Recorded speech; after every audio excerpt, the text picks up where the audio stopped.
did you like that story from our friend? Great job. Now, let me share what I've been reading while you were gone.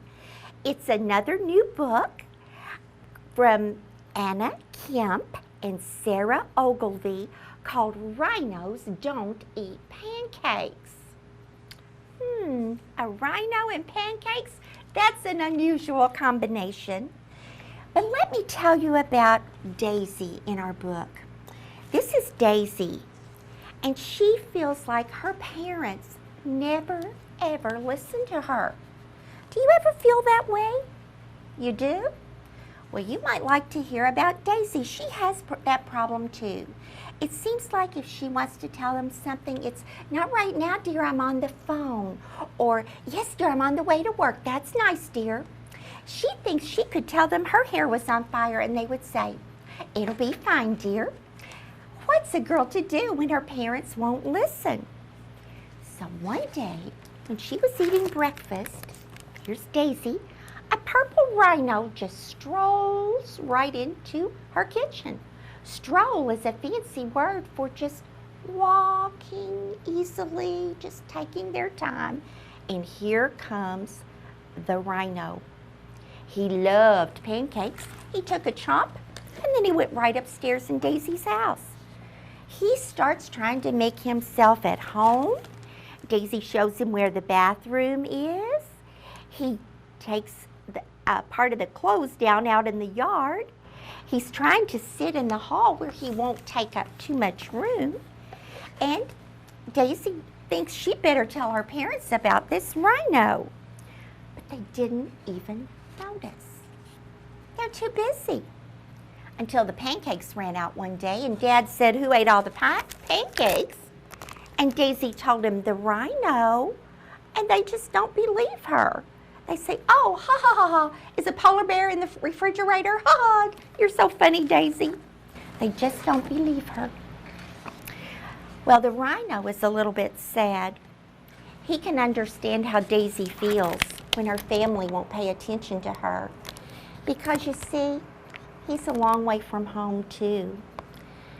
Rhinos live in Africa, and Daisy's home is far from there. Daisy decides if she's a good friend, she will help the rhino get back home. But she really needs her parents' help.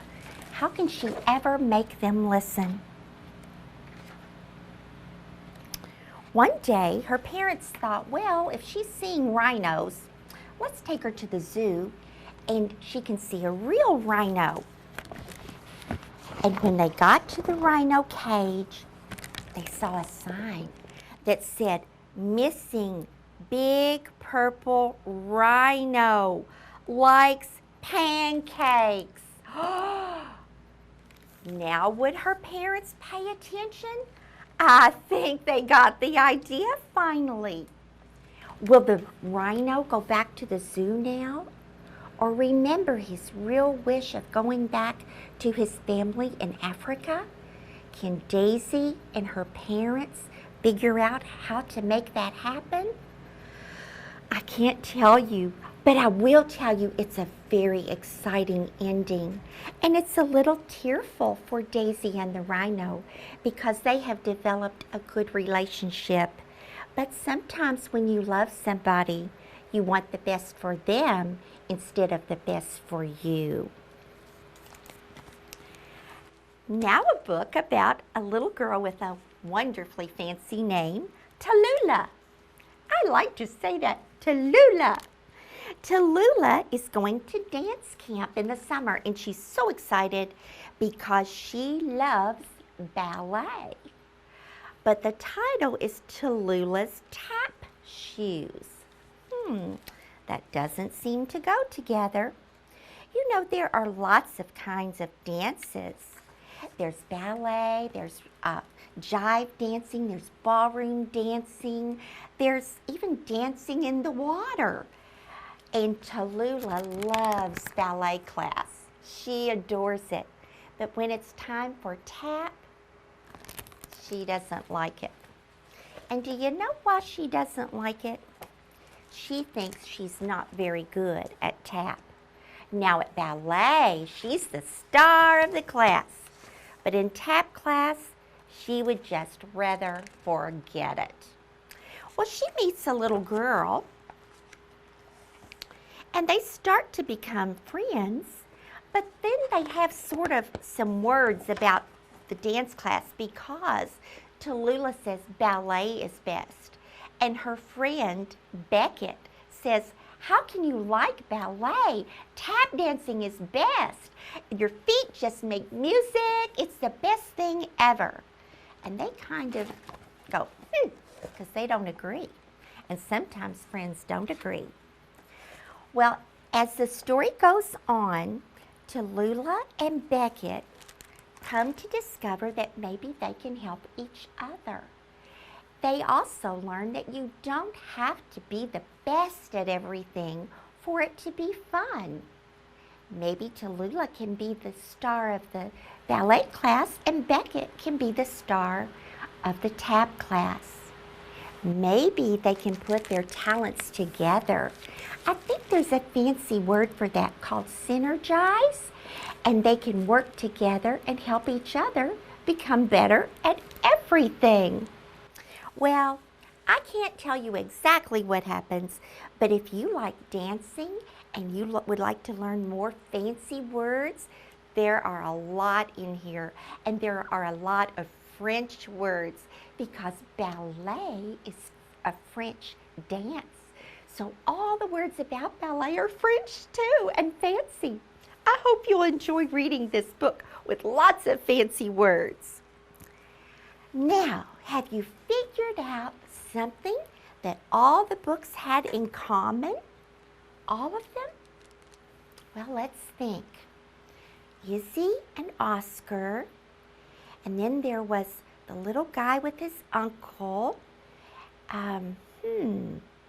Then there was the Rhino and Daisy, Beckett and Tallulah. Have you figured it out? All the books were about friendship. Sometimes the friends were different people. Sometimes they weren't even people. They were animals. And in one case, a friend was an uncle. Friends can be all sizes, shapes, all kinds of people and animals. And I hope that you have lots of friends. My mom told me an old rhyme that goes like this: make new friends, but keep the old. One is silver and the other is gold. Silver and gold are very valuable things, and so are friends, and we should treasure our friends. The Fancy Nancy book I want to share with you today is about friends too. Remember when it was school picture day and I decided I needed a new hairdo? Remember what I did? Here's the hint. I cut my hair. It didn't look so great. Mom helped shape it up, but it still didn't look good. When I got to school, I didn't know what was going to happen, but one of my very best friends, my teacher, helped me out. Miss Glass is wonderful, and you know, you can be a friend with a teacher. Yes, you can. In fact, I think your teacher would love to be your friend. So read this book about hairdos and hair don'ts to find out my crazy idea and how Miss Glass helped me, how she saved the day. Thank you for tuning in today and sharing all these books about friendship.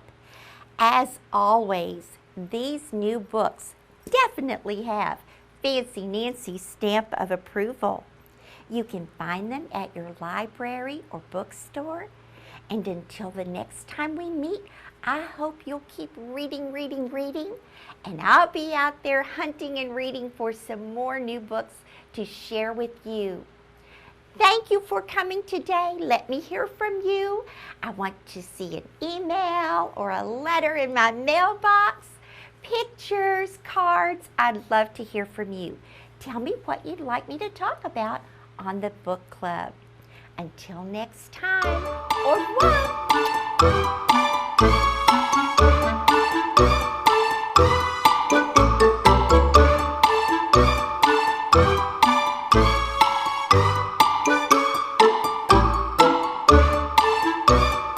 Bye.